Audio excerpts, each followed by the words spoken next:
Appropriation of indigenous cultural artifacts, customs, and identity is as old as the relationship between indigenous peoples and colonizers.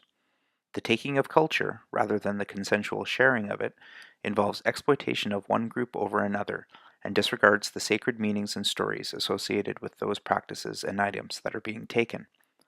Effects of this practice are far reaching, from immediate financial inequity arising from competitive commercialization to the long-lasting damage sustained to countless indigenous cultures that are forced to live in the past as an amalgamation of romanticized or stereotyped identity perpetuated by colonial ideologies. Yet if cultural appropriation reflects a racialized power imbalance between two cultures, some indigenous artists incorporate elements of the dominant culture in order to reassert their heritage and history.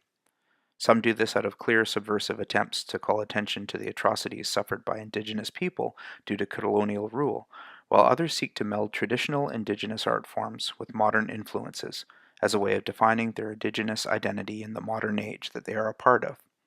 Sunny Asu, Jay Sewell, and Andy Everson are three artists who take from modern dominant popular culture in order to strengthen their ties to their ancestral past. Having grown up in North Delta, BC, and only discovering his Kwakwaka'wakw heritage at the age of 8, Sunny Asu and his work reflect two distinct worlds. He is described as a modernist, whose work breathes new life into the traditional, fueling a dialogue between generations, cultures, and schools of artistic thought, in part by referencing heavily the modern influences of his youth. According to Asu, popular culture through mass media and advertising belongs as much to us as much as it belongs to our brand. It becomes part of us. We are bombarded by it. Everywhere we look, there it is. So how can we not use it to use as part of our personal narratives? Early examples of this appropriation of Western popular culture can be seen in Asu's Breakfast series, where familiar designs and characters of 80s breakfast cereal boxes playfully present the amalgamation of his media-rich influences and the heritage of his people. Influences of technology as an aspect of popular culture also pervade Asu's work and serve as both inspiration to and declaration of his identity.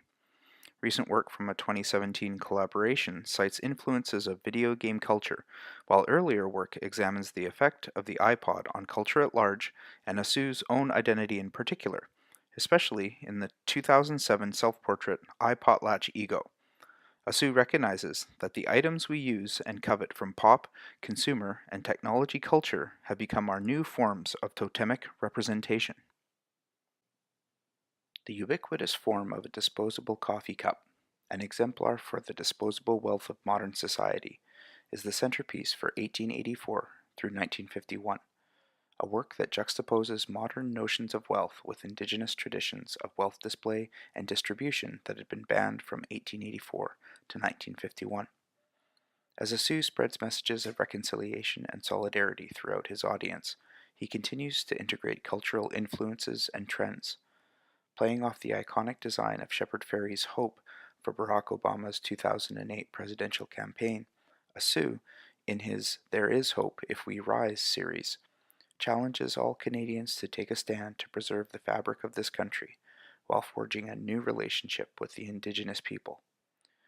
It would appear from Asu's body of work that this new relationship is grounded in the expression of common cultural experiences and influences Indigenous and non-Indigenous people in Canada share.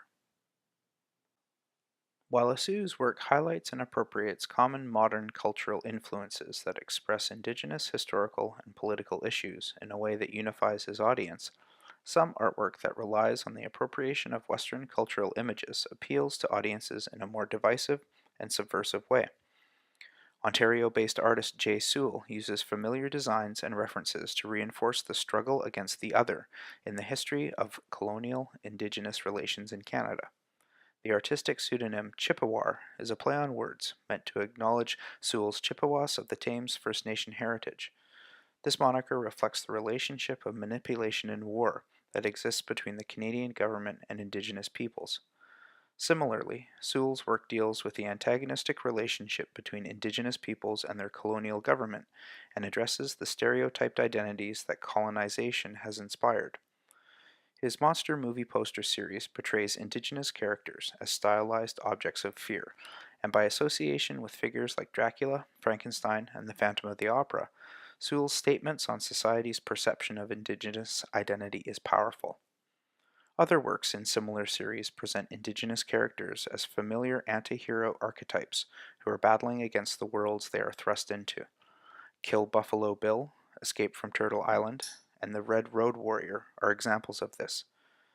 Depending on the cinematic reference used, Sewell either calls out Indigenous stereotypes through a colonial lens, or empowers Indigenous identity through relatable characters of Western culture.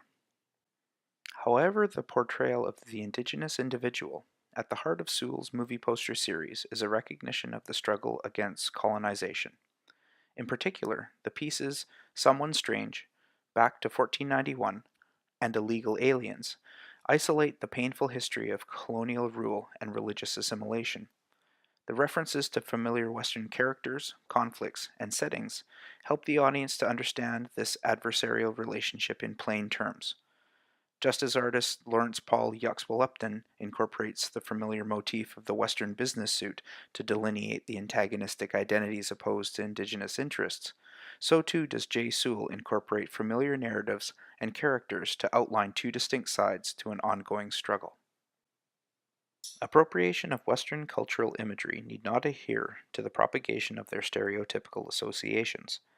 Comox artist Andy Everson utilizes familiar characters from the Star Wars series of films to challenge what meaning audiences ascribe to pop cultural imagery, and how they might reimagine these new associations within the context of Indigenous issues.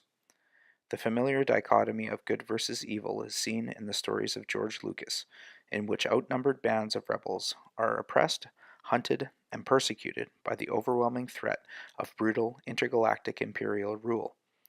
The associations between this familiar storyline and the experiences of Indigenous peoples seems impossible to ignore, yet Everson would appear to be unsatisfied in having his work make such simplified claims. In Rise, the iconic figure of the sinister Darth Vader, conceived as the personification of imperial brutality within the Star Wars universe, is adorned in design that accentuates the character's physical similarities to the iconic Raven character of Coast Salish lore. While the character of Raven is known to create mischief for the Indigenous people he is associated with, he is also credited for assisting the very same people.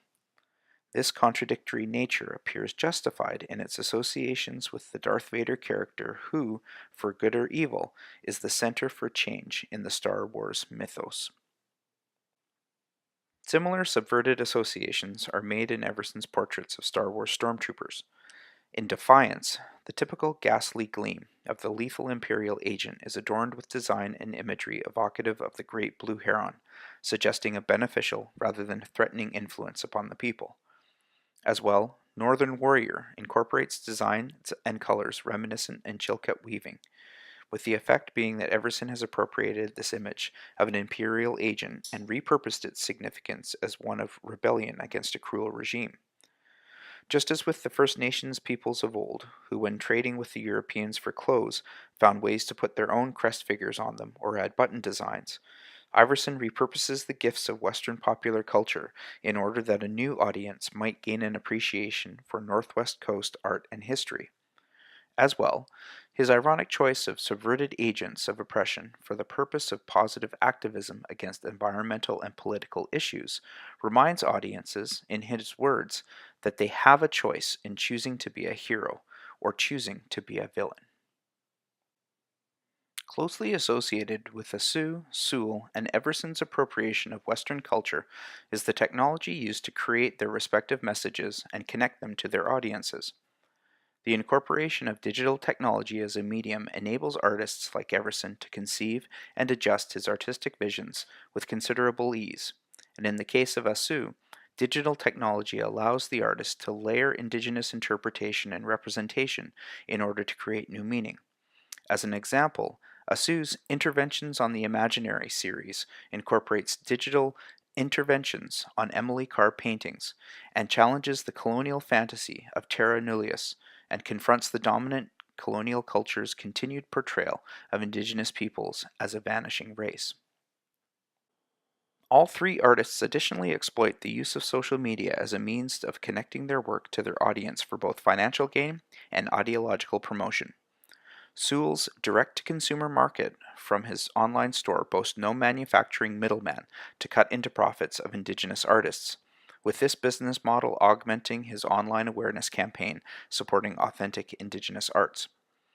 Andy Everson's emergent popularity is owed in part to his graphic contribution to the Idle No More movement, which received instant support thanks to Everson uploading the iconic image to Facebook. This contribution, through this particular medium, allowed his followers the opportunity to remix and redesign Everson's work, to put their own handprint on it, and to show that they truly care about the Idle No More movement. In this sense, open appropriation of image and idea led to solidarity behind a cause. All three artists recognize that the significance of Western popular culture lies in its ability to unite and include its audiences under common understandings and appreciations.